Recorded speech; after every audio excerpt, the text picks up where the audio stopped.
ప్రశాంత్ నీల్ దర్శకత్వంలో rebel star Prabhas హీరోగా నటించిన సినిమా సలార్ రిలీజ్ అయి 4 రోజులు అవుతున్నా ఇంకా బాక్స్ ఆఫీస్ వద్ద ఊచకోత కొనసాగుతూనే ఉంది. మొదటి రోజు 650 కోట్ల గ్రాసును కలెక్ట్ చేసింది. ఇంకా ముందుకు దూసుకుపోతూనే ఉంది. మొదటి రోజు రికార్డ్ బ్రేక్ కలెక్షన్స్ తో దుమ్మురేపిన ఈ సినిమా ఇంకా 4వ రోజు కూడా అదే జోరును కొనసాగిస్తుంది. యుఎస్ఏలో ఓన్లీ ప్రీమియర్స్ ద్వారా 4 రోజుల్లో సలార్ సినిమా $3.50 మిలియన్ దాటేసింది. ఇంకా అక్కడ $5 మిలియన్ కలెక్ట్ చేసి దుమ్ము రేపెట్టట్టుంది.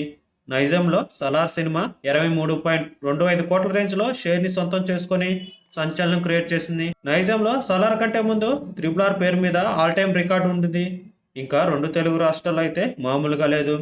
ఒకటవ రోజు 50 కోట్లు కాగా రెండవ రోజు 21.23 కోట్లు, మూడవ రోజు 18 కోట్ల కలెక్షన్స్ తో ఉచ్చకోతతో ముందుకు దూసుకుపోతుంది. టీఎస్ ఆంధ్ర కలిపి 4 రోజులకు గాను 80.25 కోట్ల షేర్ ను 120 కోట్ల గ్రాస్ ను వసూలు చేసి బాక్స్ ఆఫీస్ కు మొగుడయ్యాడు ప్రభాస్. అలా ప్రపంచవ్యాప్తంగా 450 కోట్ల గ్రాస్ 450 కోట్ల ప్రీ రిలీజ్ బిజినెస్ చేసింది. ఇది ఇలా ఉండగా ప్రశాంత్ నీల్ సలార్ మొదటి భాగంతో అభిమానులు ఎంతగా కట్టుకున్నారు. అభిమానులు సలార్ పార్ట్ 2 అప్డేట్ న్యూస్ కోసం ఇప్పటి నుంచే ఎంతగానో ఎదురు చూస్తున్నారు. ఇంకా అభిమానులతో పాటుగా ప్రేక్షకుల్ని కూడా ఈ సినిమా బాగానే అలరిస్తూ దూసుకుపోతుంది. సలార్ సినిమా 5వ రోజు పూర్తయ్యేసరికి ఎన్ని కోట్ల గ్రాస్ వసూలు చేస్తుందని మీరు అనుకుంటున్నారో, అలాగే సినిమా మీకు నచ్చిందో లేదో కామెంట్ చేయండి. మా ఛానల్ని సబ్స్క్రైబ్ చేసుకోకపోతే సబ్స్క్రైబ్ చేసుకోండి.